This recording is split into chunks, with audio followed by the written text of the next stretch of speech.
এই হাজরা মোড়েও দেখা গেছে আজ প্রতিবাদীদের, তারাও গানে কবিতায় হাতে মোমবাতি নিয়ে প্রতিবাদে শামিল হয়েছেন। বিশেষ প্রতিবেদন।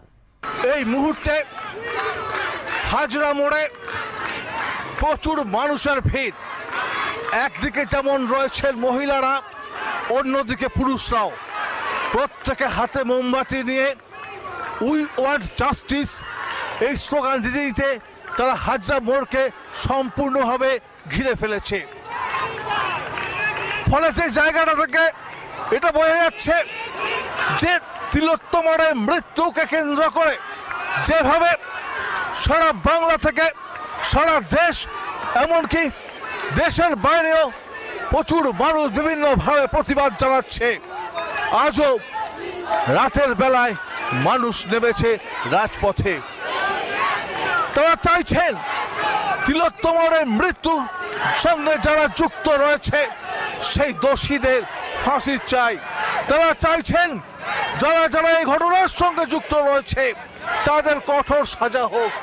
ফলে সেই জায়গায় অন্তত পক্ষে আজকে প্রত্যেকে হাতে মোমবাতি নিয়ে উই ওয়ান্ট জাস্টিস এই কথা বলতে বলতে পুরো হাজরা মোড়কে তারা অবরুদ্ধ করেছেন।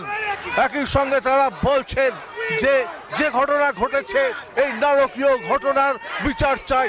সেই বিচারের দাবিতেই কিন্তু আজকে মানুষ পথে নেমেছে। ফলে তারা বলছেন যেভাবে যে ঘটনা ঘটেছে এই নারকীয় ঘটনার একটা বিচার হওয়ার প্রয়োজন রয়েছে। এখানে যারা রয়েছেন কথা বলবো, কি বলবেন এই বিষয়ে? আজকে আপনারা রাজপথে, আমরা দেখেছিলাম 14 তারিখে রাজপথে নেমেছিলেন। হ্যাঁ নেমেছিলাম,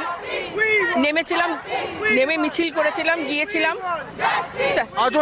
আজও নেমেছি। শুধু এর বিচার চাই, ব্যাস। যার দোষী তাদের শাস্তি চাই, দৃষ্টান্তমূলক শাস্তি চাই। এটাই আমাদের কাছে একটাই প্রার্থনা, যে তাদের দৃষ্টান্তমূলক শাস্তি চাই, সে যেই হোক। এই মিছিলে এসছি কারণ আমাদের ভবিষ্যৎ প্রজন্ম যাতে একটু সুস্থ শান্তিতে থাকতে পারে, তাদের ভবিষ্যৎ যাতে সুরক্ষিত থাকতে পারে, তার জন্য। আমারও মেয়ে আছে, আমি বাবা হিসাবে আমার বিবেক ডেকেছে এখানে আসার জন্য। আমি কোনো পলিটিক্যাল পার্টি করি না, কিন্তু আমার বিবেক ডেকেছে এখানে আসা, এখানে প্রতিবাদ করা। এটা আমার political protest against this injustice. অবশ্যই বুঝতে পারছো যে যে এই মানুষজন তারা কিন্তু সম্পূর্ণ নন পলিটিক্যাল একটা বিষয়, অর্থাৎ কোনো রাজনৈতিক রং নয়, সম্পূর্ণ নিজেরা স্বেচ্ছায় আজ হাজরা মোড়ে তারা হাজির হয়েছেন। তারা হয়েছেন যে যারা যেভাবে এই নারকীয় ঘটনা ঘটেছে, যারা যারা এই ঘটনার সঙ্গে যুক্ত রয়েছে তাদের প্রত্যেককে কঠোরতম সাড়া দিতে হবে।